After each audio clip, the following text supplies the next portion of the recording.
Hey there. I was doing some research for one of my courses in film school, and I came across this article about male habits and behavior that really infuriates women.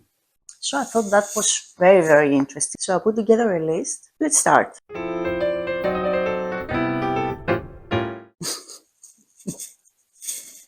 It says here the inability to see that their mother is ever wrong, aka being a mama's boy. I have to agree on that.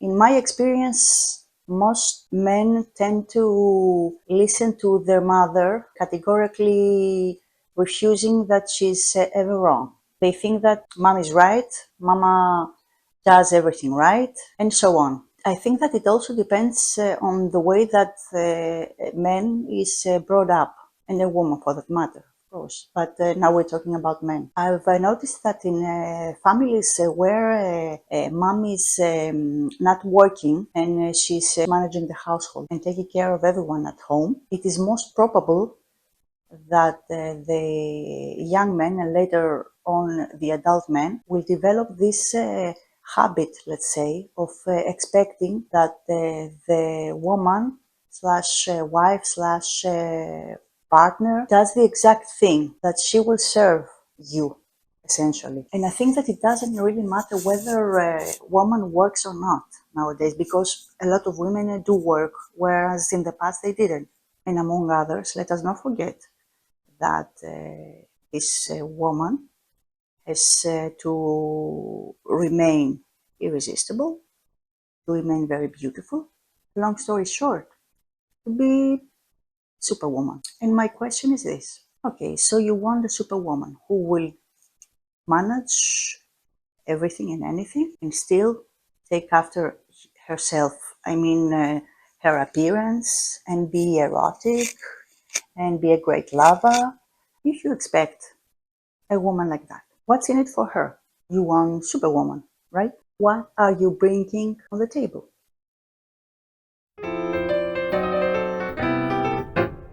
Another one. Oh, this is so true, so true. I've never met a man not claiming this, thinking that they are dying when they have a common cold. This is so on point.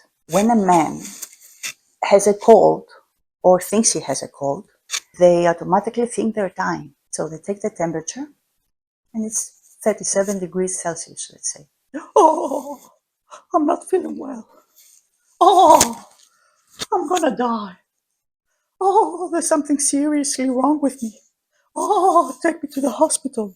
And that means that you have to take care of them. And of course, I'm gonna take care of my partner, okay?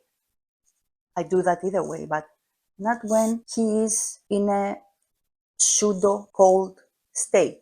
There's nothing wrong with you.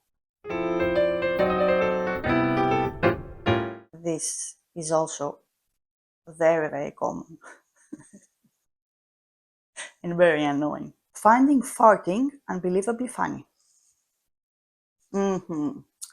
Indeed, I would say that I agree with that. I've even heard of contests between male friends who produces the biggest, grossest fart.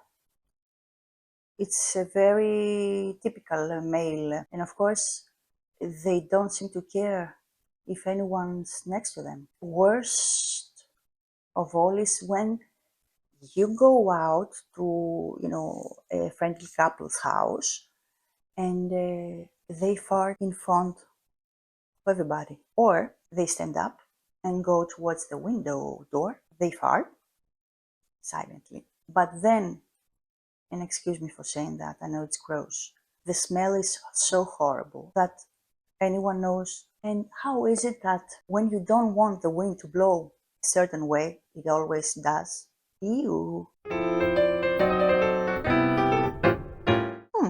That's another one. He's entitled to go out with his male friends, but you're not, because you're a woman and you have to take care of the household, of your kids, and stuff.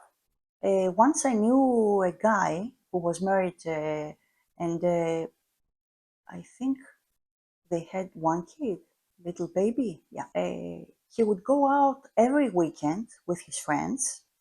It was kind of a tradition. They would go out on Friday and Saturday. Meanwhile, his wife would have to be home to take care of their child. Okay, obviously, somebody has to take care of the child. That's not what I'm saying.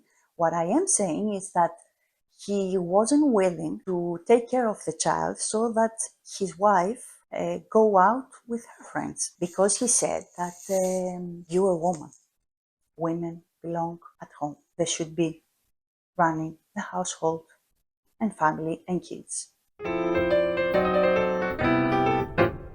This next one concerns a lot of guys, but not all of them, fortunately.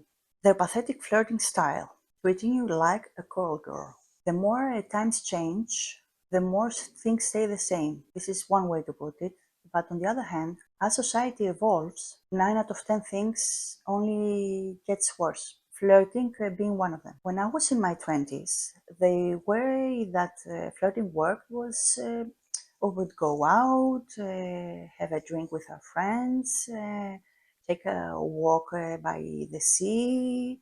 Um, Very, very simple things. It wasn't digital. It was face to face. We weren't spending hours and hours in front of our PCs. We did have mobile phones, but it was the beginning, so we didn't have cameras on our phones. You know, there were these phones, the large ones that looked like slippers, and if it fell on your foot, you would have a swelling this big. And we would like flirt with each other. Boy meets girl, boy likes girl, boy approaches girl, girl rejects a boy, or girl likes boys, so they started going out. Of course, they exchange phone numbers. Nowadays, things are very, very different, and the pace is terribly, terribly fast. Everywhere we go, the way that we live, the way that we breathe, the things that we have to do. So flirting has become a race. I see a lot of young people not asking for a girl's phone number. They ask for their Facebook page. Or let's say that they see you on Facebook, they send a friend request, and then straight ahead, shamelessly, in my opinion, they just hit on you. They only know your name on Facebook if you have your real name. So maybe they don't actually know your name. And they send you vulgar messages to sleep with them straight ahead, to have a one night stand, just disrespectfully. I don't know if this is a new mode of living, but personally, I don't like it. Maybe it's because I'm used to a different kind of living, a different kind of approach, an interpersonal one. But I think this is extremely disrespectful, regardless if it's a man or a woman. Where did all the romance go? So moving on to, they say rude, backhanded things to you, thinking they're compliments. For example, you would have such a good body if you worked out. And the author of this comments in parentheses, you would have such a good personality if you didn't have a mouth. Great one. True. I once dated this guy. He consistently put me down. I think he had an inferiority syndrome. I don't know if it's called syndrome. I'm not a psychologist nor a psychiatrist. When he met me, I was very, very, very thin because I had an eating disorder. After a couple of years or 3 years, I started gaining weight. I didn't gain so much weight that I was unrecognizable, but even if that happened, I don't know, if you really love somebody, you don't treat them like shit. This is my opinion. He always put me down for having gained weight, when in fact he had gained weight as well, but his extra kilos did not matter. Maybe mommy said so. I was taking dance lessons. He always put me down because he thought that I was too old. Fucking asshole. Using value-loaded terms for identical behavior that disparages the woman. For example, She's a slut for dating a lot, but she's a male role model. This is a very, very, very old story. At least in Greece it is. If a guy dates a lot, has a lot of sex experience, he's considered a role model for other men. Meanwhile, if a girl does the same, she's a whore, she's a slut, she's treated disrespectfully. Why do men have the right and the privilege to have a lot of experiences in life and women don't? Bragging about male activities such as the gym workout, e.g. lifting a lot of weight, being a heartbreaker, sharing intimate activities with friends or even strangers online. As for the part of sharing intimate information, it's not so common, I think, and hope.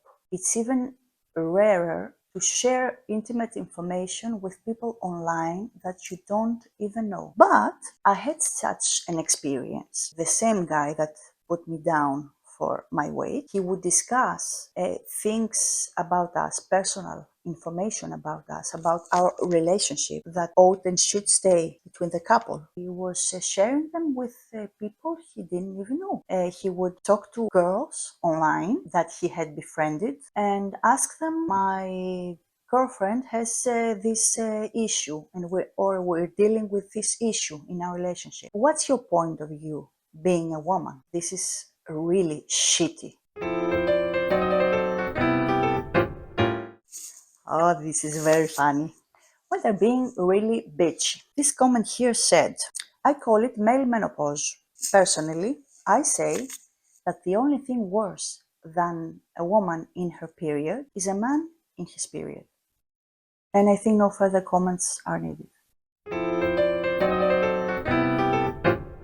Treating women as decorative objects, particularly in a business situation. Boy, is that correct? Just because a woman is a woman, the way that she talks, that she moves, her elegance, and so on, doesn't mean that she's silly, doesn't mean that she's a fool, doesn't mean that she's a dork. Or when she takes care of herself, the way that she looks, when she dresses up and she looks absolutely amazing, is something wrong with a woman and human being for that matter? To take care of themselves, to look good?